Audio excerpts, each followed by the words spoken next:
talking in next 15-20 minutes about a very peculiar characteristic of the Indian diabetics, what we call it thin fat Indian. Sarcopenia, a typical Asian Indian phenotype. There is no conflict of interest. So when we talk about the lean diabetes in the rest of the world, out of the India, it is taken up in a very different perspective. But it is really a weird entity among the healthy people, difficult to identify because these all peoples are having the low or normal BMI. But their waist hip ratio is the identification marker through which we can identify these people who could be lean diabetes. So comorbidities are also very much different than the routine diabetes. Only 15% in the Western population with 55% obese diabetics. But in India, the situation is very much different. One fourth Indians are having this particular kind of the lean diabetes, what is seen in the rest of the world. But 60 to 80% are having the non-obese diabetes, which is having all similar characteristics of the obese diabetes. More common in those who are diagnosed in the older age. Malnutrition doesn't have any role to play here. It has got very peculiar clinical profile. We see peripheral neuropathy is a beginning point. Sometimes it is the commonest presenting feature.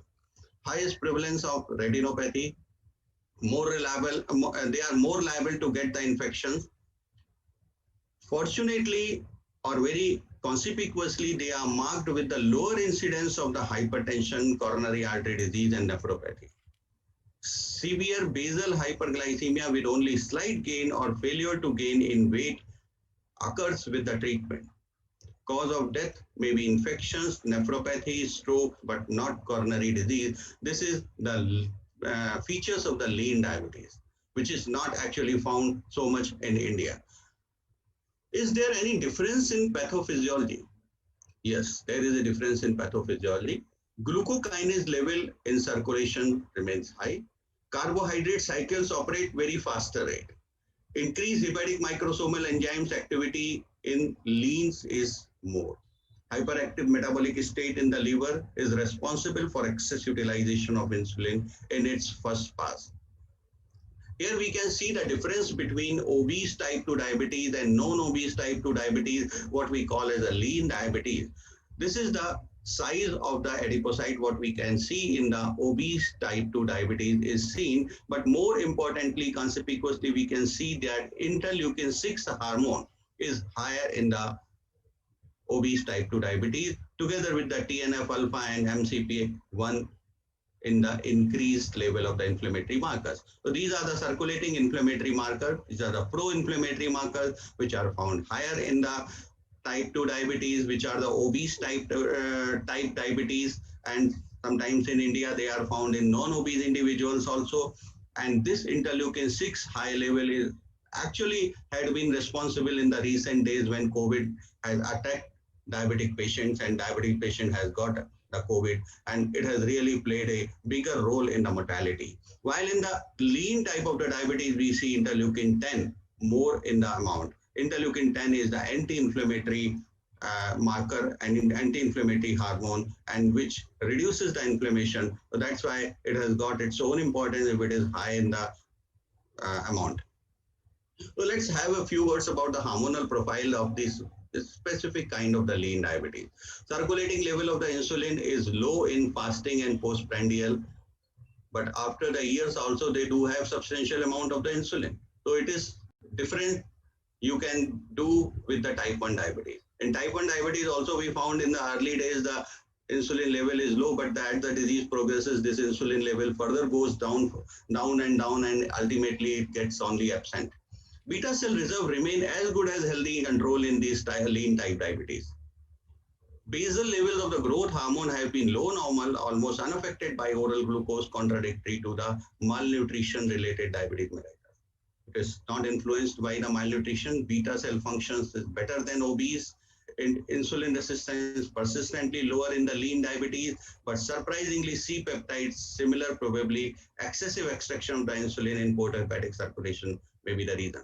Hyperactive carbohydrate cycle, I've already discussed in the previous slide, and at the same time, high glucokinase activity, which actually leads to the excess insulin utilization in these lean type 2 diabetes. Disparity between the circulating insulin and C-peptide in post-stimulated state is actually taken as a marker for this diabetes, which can be a differentiating features from the other kind of the lean diabetes like type 1, like LADA.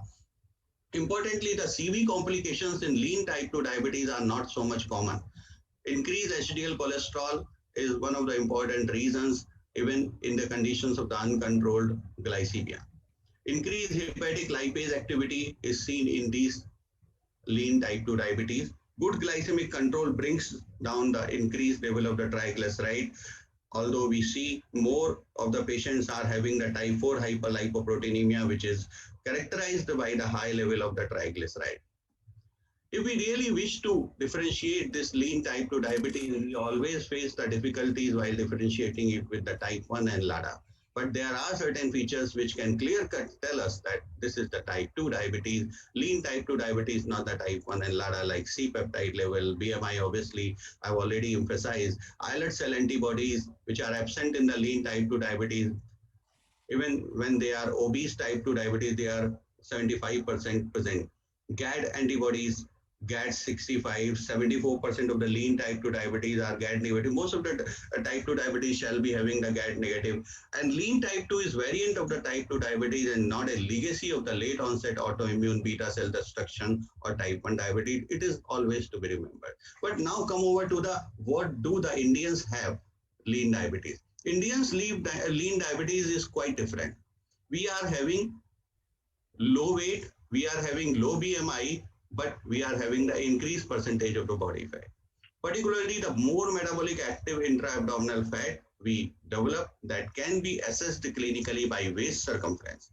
Increased visceral intra-abdominal fat is particularly noticeable in people with type 2 diabetes as it is associated with decreased in both beta cell function as well as insulin sensitivity.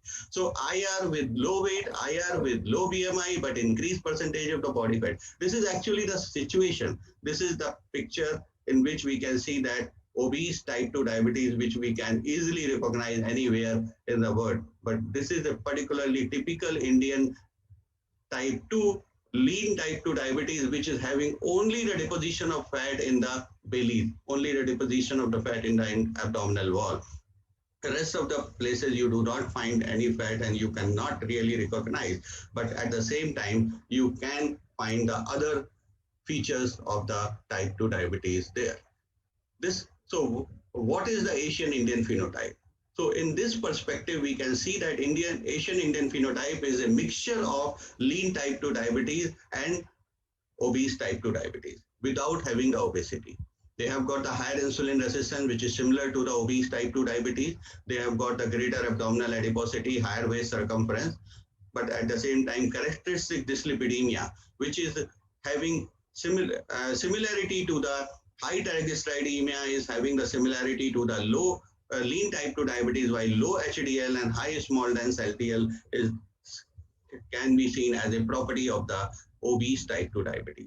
So this Indian phenotype can be defined as having the greater abdominal adiposity and visceral fat at any given BMI, higher waist circumference and waist to hip ratio, low level of the adipokine and high plasma leptins, increased concentration of the triglyceride, low rate of the glucose disposal, impaired insulin secretion and increased insulin resistance, and of course some genetic factors are responsible for all these challenges that we face. So this is the picture, Yagnik-Yudkin paradox. This Yagnik-Yudkin paradox clearly emphasizes over this difference between the lean type 2 diabetes and obese type 2 diabetes, that in Indians which are having low BMI, which are having the low weight, which are not obese, is still having the 3 times greater fat than their Caucasian counterpart at the similar level of the BMI.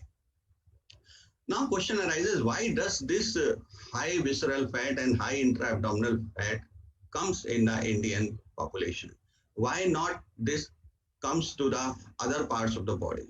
South Asians are shown to be more insulin resistant than Caucasian population even at younger ages, lower level of the BMI. So some of this increased propensity for the insulin resistance in South Asian might be attributed to the greater deposition of visceral fat in South Asians as compared to the Caucasian. Preliminary data from the South Asia indicates an early impairment of the beta cell function as an underlying pathophysiological abnormality in South Asia. However, the complete mechanistic pathway determining early decline in beta cell function are an important pathophysiological factor to investigate. When fat is distributed preferentially in the abdominal area, insulin-mediated glucose disposal is reduced. So that's why the insulin sensitivity is reduced, insulin resistance grows up. Asian Indians are more prone to develop abdominal obesity than other ethnicity. What exactly happens to the truncal adipose tissues in the South Asian is characterized by the abnormally large adipocytes, which likely are dysfunctional. And these abnormalities in adipose tissues appear to contribute importantly to increased insulin resistance, which is commonly seen in South Asian population. We are poor in the physical activity. South Asians have demonstrated physical activity levels which were less than 50 to 75% lower than those of the Europeans. Sleep duration is playing a very important role here. As much as we are progressing, we are reducing our sleep duration. There are the studies which have shown that sleep duration above or below average or disruption in sleep can increase the risk for the diabetes. I'm showing one of the very important study to you in which you can see that sleep duration, even if it is more than required or it is less than required, both are dangerous and both are the risk factor for type 2 diabetes. In fact, the sleep duration is having a U-shaped relationship with the development of the diabetes. 7 to 8 hours sleep is enough for keeping you away from the diabetes. If you are sleeping less than that or you are sleeping more than that, in both the condition, you are getting more prone to become diabetic. Indian diet, we all know that we are the carbohydrate eating population. We are the people, those who really do not follow that 60 to 65% must come from the carbohydrate. In America, American Diabetes Association says that 60 to 65% must come from the carbohydrate because they usually keep their carbohydrate level even lower than this. But we Indians are normally having our carbohydrate level in our food 70 to 80%. Rice and rice products are a staple food in most of the parts of the country. High consumption of the starchy food, potatoes, sweets, they are the integral part of our diet. Now the question arises, are we really different as per the characteristic or as per the type of the diabetes or our clinical features, but do we respond differently also? We do respond differently. The same foods tested in Caucasian living in the UK and Asian Indians living in India. And we could see that the Indians were having higher response of this food which have been served to the Caucasian counterpart also. As far as the glycemic level is concerned, the Indian has got the higher glycemic level as compared to the Caucasian counterpart with the similar amount of the same kind of the food. This slide you must have seen many times in many presentations. This simply shows that we Indians, this simply shows that whenever we go away from the target, our fasting plasma glucose plays a bigger role in our HbA1c. And postprandial glucose has got this limited role. But when we go closer to the target, the postprandial glucose takes the prime seat while the fasting plasma glucose has its lesser role. But this is not applicable for the Indian population. We Indians having a different scenario even in this property also. What we see in Indians, as much as we increase the HbA1c, of course, our fasting plasma glucose increases little bit, but our postprandial glucose increases much higher. We see that in Caucasian population, as we go higher and higher side of the HbA1c, then fasting plasma glucose also increases higher and higher, while the postprandial is not increasing that much higher, or sometimes it is less than that what was at the lower level of the HbA1c. But as far as the Indian population is concerned, either we are at the lower HbA1c or we are at the higher HbA1c. All the time, the postprandial hyperglycemia is the decisive factor, and it plays an important role there. So now the question arises, do we need a different approach? Definitely, we need a different approach. We need a different kind of the treatment. Physical activity is much more important in our setup as compared to the Caucasian or Western population. We have got the more abdominal adiposity and more visceral fat even at lower BMI. So despite that, we are not obese. Despite that, we are not having the higher weight. We need to work more. We need to do the physical activity much more than our Western counterparts. Higher waist circumference and the waist hip ratio is actually the marker of our healthiness as compared to the people, those who are living in other population areas or in other races. Metformin is more important from the Indian's perspective because it causes the low level of the adipokine. High plasma leptin and increases the triglyceride is seen in the Indian population more. And metformin supposed to be working against the glucose disposal. It increases the glucose disposal. Low rate of the glucose disposal, which is commonly seen in Indian population, can very well be taken up by the metformin when it increases the peripheral utilization of the glucose.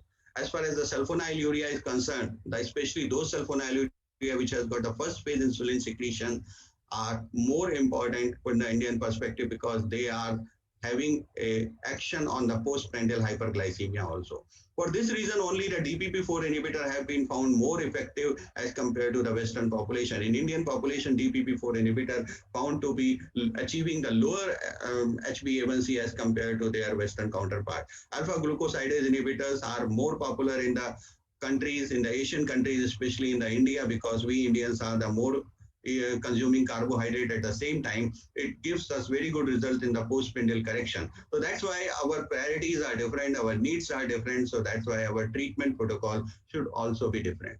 So let's talk about the final question, which is being asked in the first in the title of this talk, that are we are we a different kind of the phenotype?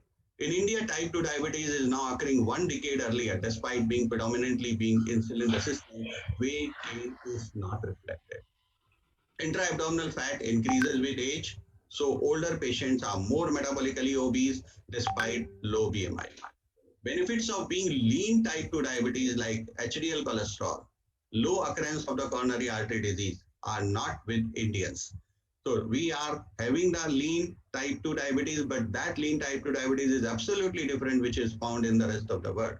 Despite being lean, they are open to all risk of the obesity. We are not getting the advantages of low cardiovascular diseases, what the other people are getting with having the lean diabetes.